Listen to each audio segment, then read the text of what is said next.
8 horas 11 minutos, recebendo mais uma vez aqui no nosso estúdio. Hoje é quarta-feira, é o dia do doutor Zero Cost com a gente. Doutor, muito bom dia, seja bem-vindo mais uma vez à Rádio Wolf.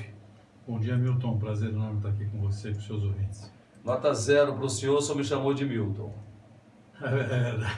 Você sabe que eu tenho... É o costume. É o costume. Milton, aliás, mandar um abraço para o Milton aqui, que esteve com a gente aqui durante dois anos aí, né? Eu só quero dizer que eu sou muito mais bonito que o Milton. Eu sou mais simpático e pelo menos 20 anos mais jovem. Prefiro que você discuta isso pessoalmente. Pessoalmente, é melhor, né? Tudo certinho? A semana foi bem? Tranquilo. Tudo tranquilo? Tudo em paz. Então tá certo. Hoje nós vamos falar, doutor, do Mercosul. Pois não. E eu gostaria de saber do senhor que importância que o Mercosul pode ter para o Brasil. Bom, Edmilson, sem dúvida nenhuma foi um grande acordo, né? Um acordo extremamente importante. Agora, a gente poderia dividir esse acordo em dois grandes blocos, né? Um bloco é o bloco político. Então, alguns países, principalmente Argentina e Brasil, vão, vamos dizer assim, marketear, vão se beneficiar desse grande acordo. Então, mesmo que os presidentes foram lá e bateram o pênalti, vamos dizer assim, o último pênalti, fizeram o gol, né, depois de 20 anos de discussão. Sem dúvida nenhuma, o Brasil, que é um país que está estagnado do ponto de vista econômico, né, e mesmo a Argentina, que nós temos aqui eleição agora no final de outubro, onde o presidente também não se encontra numa situação muito confortável. Aliás, a Argentina está numa crise tremenda, né? Há anos não consegue sair da crise, né? É verdade. O presidente, que é fundador do seu partido, né, que assumiu em 2015, vem tentando fazer alguma coisa, mas lá ele sofre uma oposição ferrenha, eu diria até que muito maior do que no Brasil. Eu estive recentemente na Argentina e fiquei assim, até assustado com o nível de agressividade da oposição. Agora, tirando o lado político, que é um lado bom, que é um lado fantástico, tanto para os dois principais países da América, do Mercosul, nesse acordo com a União Europeia, você tem um lado prático, né? E aí, vamos dizer assim, recordando o meu passado lá de Mercosul, onde a gente ia negociar com a Argentina na época ali, no Sarney e tal, quando você baixa a bola e coloca as coisas realmente no chão, e fala, bom, então vamos tarifa zero de ambos os lados, vamos exportar daqui, eles vão exportar de lá, a coisa complica muito, né? Porque muitas das indústrias não estão no mesmo patamar, né? Não possuem a mesma musculatura. Então, quando você coloca dois parceiros para negociar, né? Então, de repente, você vai negociar, não sei, queijo, né? Então, o queijo Roquefort, não, o queijo Roquefort já é uma marca, né, francesa, já existe, você não pode ter o queijo Roquefort no Brasil, então você vai ter que criar um outro tipo de queijo, tentar abrir um novo mercado, competir com ele lá, né? Me lembro até agora um pouco do Charles de Gaulle, quando dizia, né, impossível governar um país com mais de 350 tipos de queijos, né? Então, vamos dizer, você vai para uma indústria muito mais madura, né? Tá bom, você tem um queijo aqui na Serra da Canastra e tal, mas, pô, né? O champanhe, o conhaque, enfim, ou outros bens, mesmo, vamos supor, na área, discutir, por exemplo, a indústria automobilística, que nós temos um parque fabril fantástico, mas tem a Alemanha ali, né, que sabe bem fabricar veículos. Então, quando você coloca a coisa no chão e fala, não, então vamos discutir item por item, a coisa é bastante estressante, né, porque se você abre totalmente a guarda, nada contra esse liberalismo econômico, né?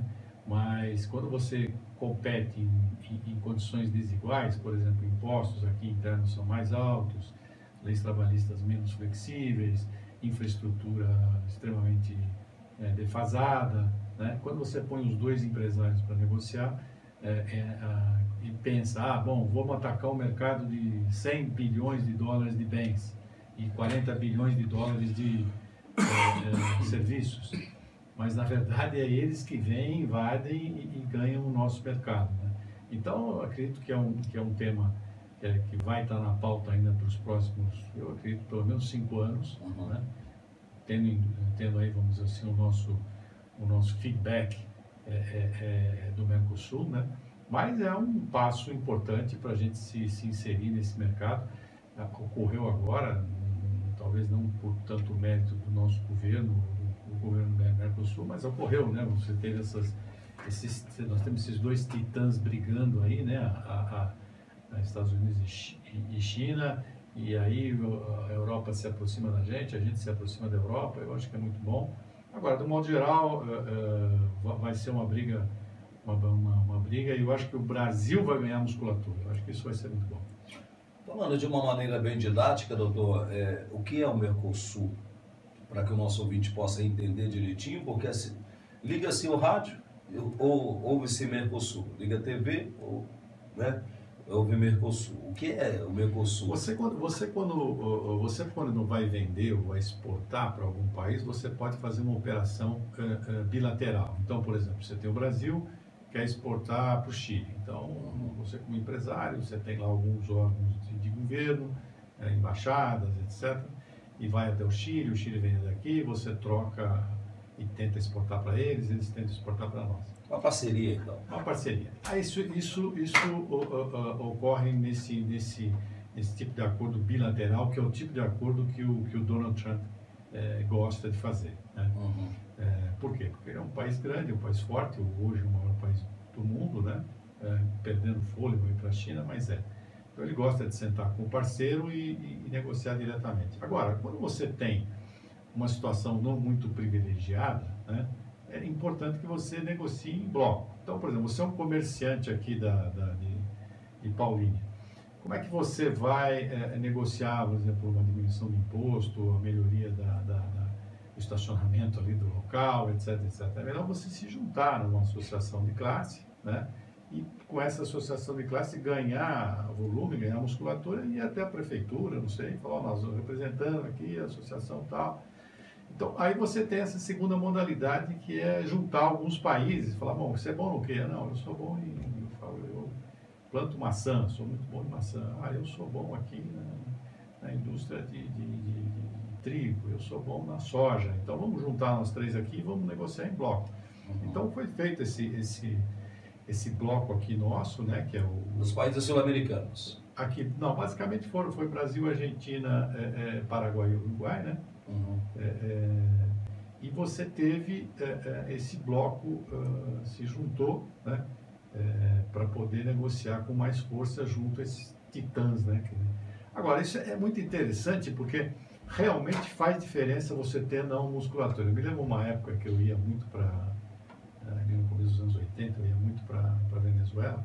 Você pegava o jornal, né, o periódico, você abria assim, por exemplo, eu gostava de olhar a Bolsa de Valores, né? Então era meia página a Bolsa de Valores, né? Tinha lá a cotação das ações. Você vinha para São Paulo e tal, você abria o jornal, pegava a Bolsa de Valores, umas 4, 5 páginas e tal, uma loucura, né? Quer dizer, um mercado muito mais maduro e tal. Então, quando você negocia hoje, por exemplo, com a União Europeia, é complexo, porque, por exemplo, vamos supor que eles vão exigir uma série de coisas. Você plantou ou teve gado numa zona na Amazônia que não era permitida e tal, então ele pode bloquear isso. Ou mesmo o transporte marítimo, né? Como é que você faz o transporte marítimo? Segue determinadas regras internacionais, não segue? Então, a hora que você põe aquilo no papel, a coisa é complexa, mas de qualquer maneira você teve um upgrade, vamos dizer assim, colocou gente importante na mesa. Tá certo. São 8 horas e 20 minutos. Na semana passada nós falamos sobre a influência da tecnologia na sociedade humana. Hoje, diante de gigantes como Google, Microsoft, será que seríamos dominados por essas grandes empresas, doutor? E mais, como é que fica o pequeno e médio empresário nessa briga de cachorro grande? É verdade, está até linkado aí um pouco com esse tema que a gente falou sobre o Mercosul e a União Europeia, né? Não, sem dúvida, esses gigantes, eles estão dominando cada vez mais o mundo do comércio, né? E também tendo acesso de uma maneira gratuita aos nossos dados. E com isso eles conseguem direcionar uma série fatores, de variáveis que, no fundo, agregam valor para eles, né? Esse é um grande problema. E quando você fala, bom, como é que fica o pequeno e médio empresário nesse cenário, né? Eu acredito que esses grandes, eles estão tendo acesso ao que a gente chama de Big Data, né? Ou seja, uma série de dados, zilhões de dados ali, eles conseguem equacionar e tal. O pequeno empresário, vamos falar assim da pequena e média empresa, ela tem que se concentrar no que eu chamo de, os técnicos chamam de small data, né? Ou seja, você olhar para aquele seu pequeno mundo, né? Seu microcosmos, olhar, por exemplo, quais são as variáveis que você tem ali, linkar aquilo, vamos dizer assim, nas humanidades, ou seja, um estudo e conhecimento da diversidade cultural do local, né? Dos povos ali no redor, e ter um feeling melhor do seu cliente, né? Entender melhor do seu cliente. Então, por exemplo, você tem lá um mercadinho e tal, por exemplo, você tem lá uma pessoa que fica de prontidão lá fora, olhando, por exemplo, as pessoas, os donos de casa que saíram mal-humoradas do mercado e tal, e ele vai lá, pergunta por quê, o que aconteceu e tal. Quer dizer, esse tipo de ação capilar é muito difícil ser feita por um grande como um Google, como você citou aí, né, uma Microsoft. Então, eu acho que a saída para o nosso pequeno e médio empresário seria atuar no small data e tentar essa proximidade cada vez maior com o seu cliente. Muito bem, doutor, para a gente encerrar, o senhor acredita que a globalização seja um sucesso e que as empresas brasileiras deveriam se internacionalizar? E mais, o Brasil pode vencer nesse mercado sem uma estratégia coerente e pensada? Olha, eu acredito que sim, ele pode vencer num mercado desse sem uma estratégia, mas é como por exemplo, você, sem nenhum preparo físico, subir no ringue com o Mike Tyson na melhor forma dele, né? 2 segundos. Você pode dar um golpe de sorte e acertar o queixo dele e cair com uma manga podre, né? Vamos dizer. Mas não é fácil, né? Não. Então, se você não tem, se o Brasil vai despreparado, ele pode, né? É possível, mas não é provável, vamos dizer assim. Então, você tem que ter toda uma musculatura, você tem que ter toda uma consciência de atuação, de como agir como país, né? Como nação. E o que a gente não tem visto aí nos últimos tempos, né? Vamos dizer, cada um puxa aquela brasa para a sua sardinha. Você vê o nosso driver hoje, que é tentar aprovar a reforma da Previdência, patina, né? Mas é isso. Teremos dias melhores, se Deus quiser. O senhor falou aí do Mike Tyson. Me lembro uma vez que, há algum tempo atrás, a gente não faz nada para ir na padaria, vai de carro, para ir não anda, eu pelo menos, né? Resolvemos andar de kart. Uhum. Pegamos, só que era uma pista pequena, cheia de curvas. 15 minutos. Eu não consegui terminar os 15 minutos. Fora dor no pescoço, né? E não consegui sair do kart. Por que isso? A falta de... Parece que é um exercício que você não faz exercício ali. Exatamente. Então, assim, como é uma corrida muito rápida, é curva para a esquerda, para a direita o tempo inteiro, eu não consegui sair do kart. Por causa o senhor citou, o senhor deu o exemplo do Mike Tyson, eu me lembrei disso, né? A falta de preparo físico. Essa globalização, doutor, eu costumo comentar com algumas pessoas que, claro que ela tem um lado muito bom, né? Mas quebrou muita empresa, não? Sim, quebrou. É porque você não está preparado para competir em pé de igualdade, né? Então, você vai, por exemplo, fala, não, o Brasil e o Equador agora vão fazer uma parceria, nós vamos vender lá, eles vão vender aqui. Na hora que você fala, vai vender o que aqui, né? Aí o empresário nosso vai e engole lá, né? Agora, quando você fala isso com a Alemanha, que a gente está falando agora com a União Europeia, com a França, né?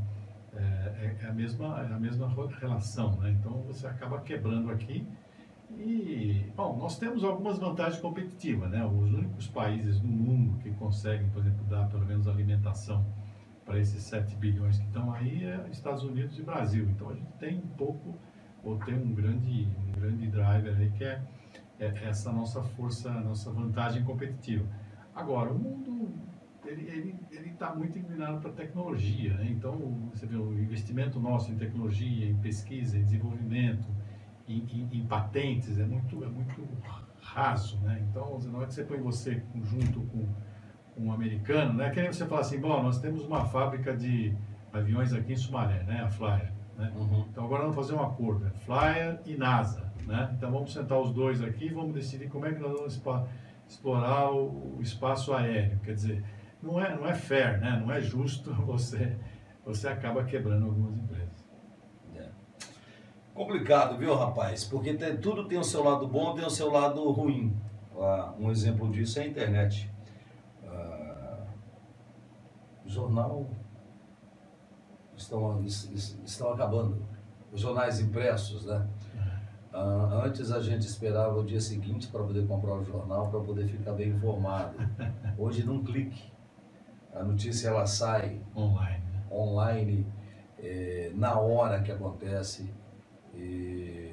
Então, antes a gente comprava o jornal Estadão, por exemplo. Estadão, por exemplo, né? Você precisava fazer musculatura para domingo, então, você tinha que levar alguém para ajudar para carregar o jornal. Hoje em dia, 3, 4 páginas, e alguns jornais viraram semanais, que eram diários, ficou semanal, outros saem uma vez por mês, outros acabaram.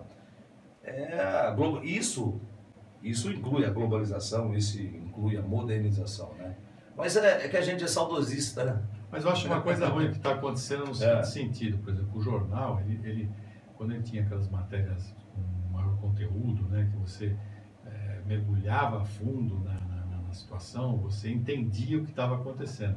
Hoje, como as notícias são, vamos dizer, em spot, né, vamos dizer, você surfa mais ou menos, né? Então, é guerra na Síria.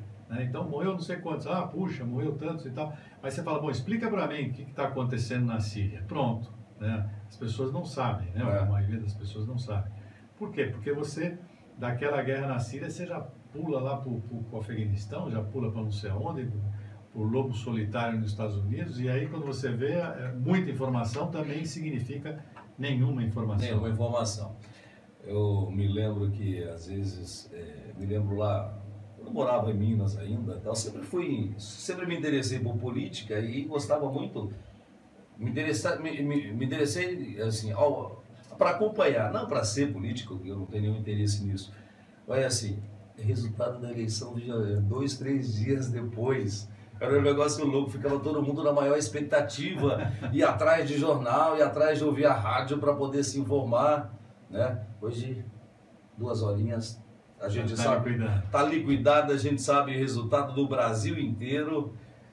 É a modernidade, rapaz. Tem algumas vantagens. Tem algumas vantagens. Foi um prazer tê-lo aqui mais uma vez, viu? Edmilson, um abraço, boa semana para você, para os seus ouvintes, sucesso e vamos em frente. Se me chamar de Milton na semana que vem, vai pagar um café. Tá certo. Um grande abraço para você. Combinado? Grande abraço para o Milton e um grande abraço para o Edmilson. Tá certo. Grande abraço para o senhor também, viu? Falamos com o Dr. Zeno Costa, ele volta na próxima quarta-feira, 8 da manhã, aqui no nosso programa. Vamos para o intervalo.